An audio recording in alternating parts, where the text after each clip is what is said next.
Dan anjing tadi yang duduk di tengah sawah itu udah berubah guys, jadi seorang perempuan.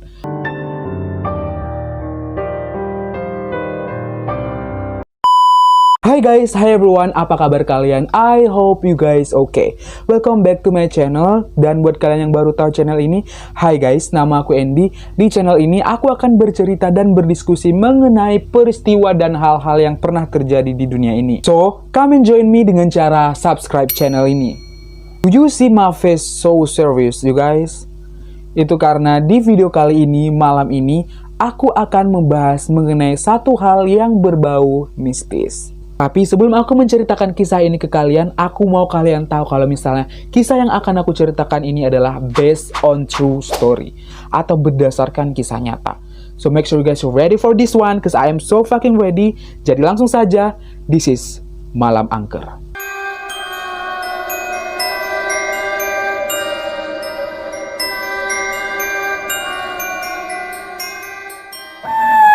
Salah satu hal yang akan selalu menarik untuk diperbincangkan adalah hal-hal yang berbau magis, mistis, goib, dan sejenisnya. Banyak orang yang percaya, namun tidak sedikit juga orang yang denial atau menyangkal tentang entitas dari hal-hal ini. Dunia gaib merupakan alam dunia yang berada di luar batas dimensi dan kemampuan manusia untuk menjangkaunya. Perbincangan mengenai hal-hal gaib ini selalu dibarengi dengan rasa takut dan gelisah oleh manusia setiap mendiskusikannya. Banyak orang percaya kalau misalnya kita hidup di dunia ini juga berdampingan dengan mereka yang tak terlihat. Untuk aku pribadi sebenarnya aku sangat percaya dengan hal-hal gaib ini, tapi aku masih sering kali menyangkal atau denial mengenai keberadaan mereka di sekitarku. Jadi setiap kali aku bercerita-cerita atau berdiskusi dengan teman-teman mengenai hal-hal gaib ini, kayak cerita pocong, kuntilanak, dan sebagainya, sebenarnya aku tuh tidak penakut dan pemberani lah istilahnya, karena ya aku sangat denial yang tadi aku bilang. Dan setelah aku dengar-dengar, ketidaktakutanku ini sangat menguntungkanku karena mereka hal-hal yang goib tidak suka atau tidak tertarik untuk mengganggu orang-orang berani. Jadi untuk para hantu di luar sana, kau tidak akan bisa menakutiku karena aku tidak penakut kena lau hantu. Tapi hanya karena aku tidak takut bukan berarti aku tidak percaya. I do believe in them. Seperti kisah yang akan aku ceritakan ke kalian ini. Aku sangat percaya. Kenapa? Karena bisa dibilang aku juga masih sangat relate dengan cerita ini. Karena aku dengar secara langsung. Latar tempat, siapa yang terlibat juga aku tahu dan kenal orang-orangnya. So, langsung saja kita ke ceritanya. Biar kita sama-sama tahu mengenai apa dan akan seperti apa kisah ini, aku bakal ngasih judul dulu. Judulnya yaitu Diteror Anjing Jadi-Jadian.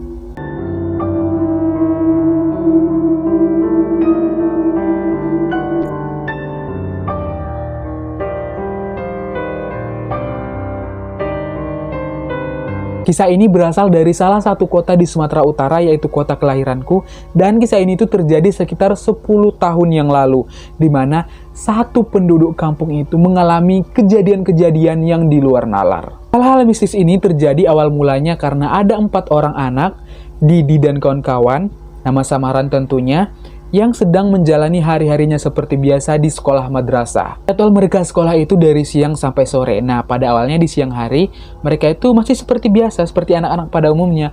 Ketawa-ketawa, lari-larian, bercanda, dan lain-lain. Nah, sebelum kelas mereka dimulai, mereka berencana nanti sepulang sekolah, mereka akan pergi bermain dan mandi di sungai yang berada di belakang sekolah mereka. Singkat cerita, setelah mereka pulang sekolah, mereka pun menuju ke sungai seperti yang mereka rencanakan di siang hari tadi. Walaupun aku bilang tadi sungainya itu ada di belakang sekolah mereka, tapi nggak lah yang tepat-tepat kali di belakang sekolah mereka. Mereka harus jalan dulu sekitar 10 menit dari sekolah mereka untuk mencapai di sungai itu. Untuk sampai ke sungai itu harus melewati jalan yang menurun terjal, melewati sawah-sawah, pohon-pohon yang rindang, dan sampailah di satu pemukiman di pinggir sungai itu. Sesampainya mereka di sungai itu, mandilah mereka. Ketawa-ketawa, siram-siraman, lompat-lompatan, dan bahagialah mereka. sampai mereka lupa waktu. Mereka pulang sekolah aja tadi udah jam 5 sore. Mereka udah hampir 1 jam di sungai itu. Keadaan udah mulai gelap. Nah, salah satu dari mereka ini udah mulailah nggak enak perasaannya kan, yaitu si Didi tadi. Karena dia juga ngelihat udah mulai agak gelap ya kan kondisinya, diajaknya lah pulang teman-temannya ini. Awalnya mereka pura-pura nggak dengar ya kan si Didi ngomong apa, karena keasikan mandi sungai itulah itu ya kan. Tapi karena si Didi tadi memaksa untuk pulang karena udah mulai gelap, ya udahlah mereka ngalah, siap-siaplah mereka untuk pulang. Pas mereka siap-siap mau pulang pakai baju dan segala macam, salah satu penduduk dari pemukiman itu datang menghampiri mereka dan bercerita. Si orang ini tadi itu cerita kalau misalnya di tempat mereka itu akhir-akhir ini sedang diteror oleh anjing yang bisa dibilang itu anjing jadi-jadian. Pas si Didit dan teman-temannya itu mendengar cerita itu, tatap-tatapan lah mereka ya kan. Ah yang betul lah bang ini, masa kayak gitu bang, gitulah mereka ya kan. Mereka tuh masih nggak percaya lah dengan cerita-cerita tadi. Dipikir orang itu, si abang itu nakut-nakuti mereka karena mereka anak-anak mandi di sungai udah mau hampir malam ya kan. Tapi ya karena memang mereka dari tadi udah mau pulang, mereka iyain aja lah apa kata si abang itu kan. Tapi guys, setelah mereka melangkah, kaki mereka melangkah beberapa langkah, tiba-tiba guys terdengarlah satu tangisan yang bisa didengar oleh satu pemukiman itu guys. Tapi walaupun suara tangisannya itu kuat kali, tapi suaranya itu kayak melambai sendu halus gitu kan. Suaranya itu suara perempuan cantik yang kayak betul-betul anggun lah. Dan dia itu pun nangis kayak, memang rasa-rasanya memang dia sedih kalau yang nangis itu guys. Pas si Didit dan kawan-kawannya itu dengar suara itu, terkejut mampus lah mereka guys. Mereka langsung lari, tapi mereka lari bukan ke atas arah mau pulang ya guys, karena kan di atas itu harus melewati pohon-pohon yang rimbun yang dimana suara itu berasal dari situ guys. Jadi kalau mereka dari situ ya mampus lah orang itu ya kan. Tapi mereka larilah ke rumah-rumah warga gitu. Mereka nggak kenal ke rumah siapa mereka lari, pokoknya mereka masuk merasa aman lah mereka di situ. Waktu itu mereka memang gemetar kali seluruh badan orang itu guys, kayak takut kali mereka. Tapi aku memang mewajarkan mereka, karena kalau aku pun di posisi mereka, aku pun kayak anjrit apalah ini gitu, kayak mau mati lah aku kalau aku pada saat itu ya kan. Pas mereka lagi sembunyi di rumah warga itu, kelihatanlah 2 orang bapak-bapak yang kayak bapak-bapak dari kampung itu membawa tombak dan mengincar dan mencari dari mana asal suara itu berasal. Karena tadi 2 bapak-bapak ini udah ada cari dari mana asal suara itu berasal ya kan, agak lega lah si Didit sama teman-temannya kan. Kayak mereka pun berpikir, ayolah pergilah kita sekarang daripada kita di sini-sini terus sampai malam gitu kan. Nah si Didit ini memberanikan diri lah, dia lari ke atas langsung baca-baca ayat lah dia kan. Apalah ayat yang dibacanya terserah dia lah itu. Sampailah dia ke atas dan merasa aman lah dia pada saat itu guys. Setelah kejadian itu menyebarlah cerita ke seluruh orang-orang di sekitaran kampung itu.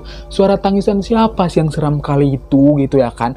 Ternyata suara tangisan itu berasal dari seekor anjing yang akhirnya itu meneror kampung itu guys. Dan usut punya usut, si anjing itu udah pernah ditangkap, udah pernah dikerangkeng, udah pernah diikat gitu kan sama rantai oleh si 2 bapak-bapak tadi yang megang tombak nyari dia tadi. Tapi pas mau dijual ternyata dia udah hilang. Nah bekas rantai itu nggak ada bekas apa-apa, masih utuh, masih kayak utuh gini, nggak ada bekas, entah bekas dihancurkan, dilepaskan dan lain-lainnya. Misteri sekali kenapa si anjing ini bisa lepas guys. Ada juga salah satu orang dari kampung itu cerita yang memang si orang ini punya penglihatan. Dia pernah mimpi pada saat dia mau jalan menuju rumah, dia tuh ngeliat anjing lagi duduk di batu di tengah sawah gitu kan. Karena memang pemukiman tadi dekat dengan sawah. Karena dia nggak ngehiraukan, rupa-rupanya tiba-tiba anjing itu nangis. Ngeliatlah lagi dia ke belakang.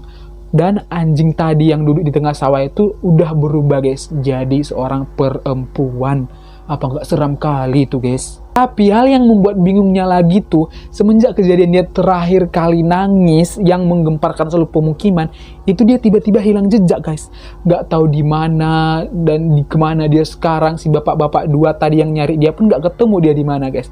Hilang aja gitu, lenyap dia entah kemana kan. Karena dia tadi udah bisa dibilang hilang, nggak ada muncul-muncul lagi, nggak mengganggu lagi. Orang-orang di pemukiman itu nggak mikirin dia lagi lah kan guys. Pokoknya dia udah hilang aja gitu. Tapi beberapa minggu kemudian, di salah satu pemukiman dekat pemukiman tadi, pemukiman pinggir sungai tadi, tiba-tiba guys, secara tiba-tiba muncullah lagi dia suara-suara anehnya dan ditambah teror-teror lain yang dibarengi dengan suara anjing nangis tadi guys. Jarak dari pemukiman yang menjadi target baru si anjing ini dari pemukiman di pinggir sungai tadi nggak terlalu jauh lah guys, kayak masih satu RT lah, orang-orangnya masih kenal-kenalan lah satu sama lain. Bedanya dari pemukiman yang di pinggir sungai tadi guys, suara dari si anjing ini tuh selalu meneror pemukiman baru ini di setiap jam 3 pagi guys. Dan suara-suaranya itu nggak hanya suara si anjing ini tadi guys, ada suara minta tolong lah 3 kali, ada suara hewan-hewan yang memang di kampung ini tidak ada gitu, di pemukiman itu tidak ada sebelumnya hewan-hewan suara seperti ini gitu guys. Dan yang mendengar suara-suara tadi itu guys, bukan hanya 1-2 orang penduduk dari pemukiman itu guys, tapi yang mendengar suaranya itu seluruh kampung guys. Karena udah terlalu sering orang-orang di kampung itu diteror, mereka itu udah seolah-olah hafal schedule terornya itu di jam berapa aja guys. Nanti jam 3 pagi kan dimulai. Oh, mulailah ada suara anjing tadi nangis, suara perempuan nangis gitu ya kan. Suara perempuan nangis. Dan siap nanti suara perempuan nangis itu ada suara kayak ngajak datang ke dia gitu guys, yang kayak gitu-gitu guys suaranya. Aku nggak pandai lah guys kayak mempraktekkan suaranya percis kayak gimana, yang penting gambarnya kayak gitu ya kan. Nah dari suara minta manggil-manggil tadi ada juga suara kayak tolong 3 kali guys, 3 kali muncul hilang lagi, muncul lagi gitu, sampai orang-orang pada keluar gitu guys.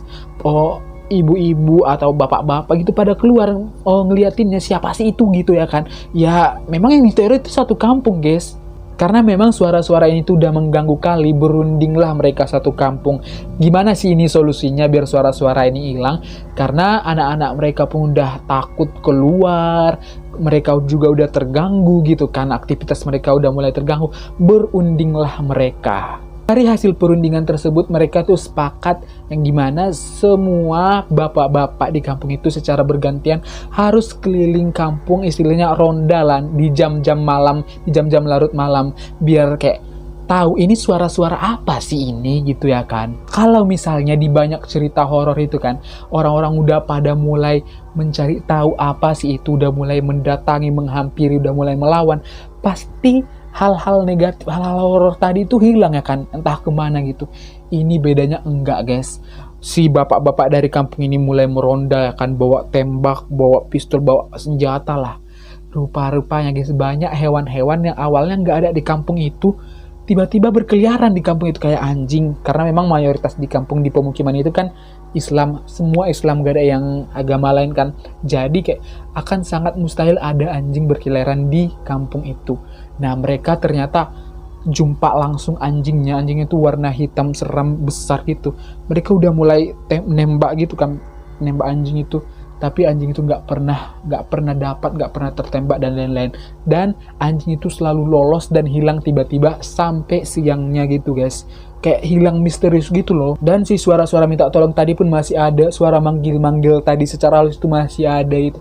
Jadi kayak pening lah semua orang di kampung itu, kayak mana sih ini solusinya biar hilang ini semua guys. Karena teror-teror suara-suara ini pun ada terus, ditangkap pun nggak tertangkap anjing-anjing itu, entah apalah itu kan. Nah orang-orang di kampung itu udah mulai capek, mereka juga udah terbiasa, jadi mereka tuh nggak menghiraukan lagi. Kayak mereka udahlah terserah kau lah mau ngapain lah kau situ, mau beranak kau, mau bangun candi kau, mau bangun apa kau, terserah kau lah situ, hantu biadab. Dan kalian tahu yang anehnya apa? Di saat mereka udah nggak peduli lagi, udah tak kisah lah gitu ya kan, udah tak kisah, terserah kau lah mau ngapain kau situ hantu. Ternyata suara-suara itu hilang guys, hilang secara tiba-tiba kayak di pemukiman pinggir sungai tadi. Nggak ada jejak, nggak ada apa, nggak ada bau, nggak ada ingin, nggak ada hilang tiba-tiba guys. Karena suara-suara itu hilang tanpa sebab guys, jadi mereka itu beranggapan kalau misalnya si hantu-hantu atau suara-suara tadi itu cuman iseng-iseng doang gitu guys. Si hantu-hantu laknat tadi itu ternyata cuma iseng doang guys, yang kayak kalau kalian takut makin kami jabanin gitu kan. Jadi karena mereka itu udah nggak tak kisah lagi, udah nggak peduli, hilang sendirilah mereka. Sampai sekarang suara-suara atau teror-teror tadi tidak pernah lagi muncul di pemukiman itu. Jadi cerita ini menjadilah hal yang bisa diingat dan dipelajari di memori orang-orang kampung tadi, guys. Itu dia tadi cerita dari teror anjing siluman yang menghantui satu warga kampung, guys. Satu hal yang mau aku bilang ke kalian, guys, kalian tuh nggak perlu takut dengan hal-hal yang begituan, guys. Karena semakin kalian takut, semakin suka mereka ganggu-gangguin kalian gitu, guys. Itu dia tadi akhir dari cerita anjing jadi-jadian yang meneror satu kampung ini. Gimana nih, guys, pendapat kalian mengenai cerita ini? Atau mungkin kalian juga punya cerita mistis tersendiri yang pernah kalian alami? Kalian bisa banget ceritain pengalaman kalian di kolom komentar di bawah ini. I think this is the end of this video. Jangan lupa tetap support aku dengan cara klik tombol subscribe, like, dan share ke teman-teman kalian. Dan thank you so much guys for watching. See you on my next video. Dadah!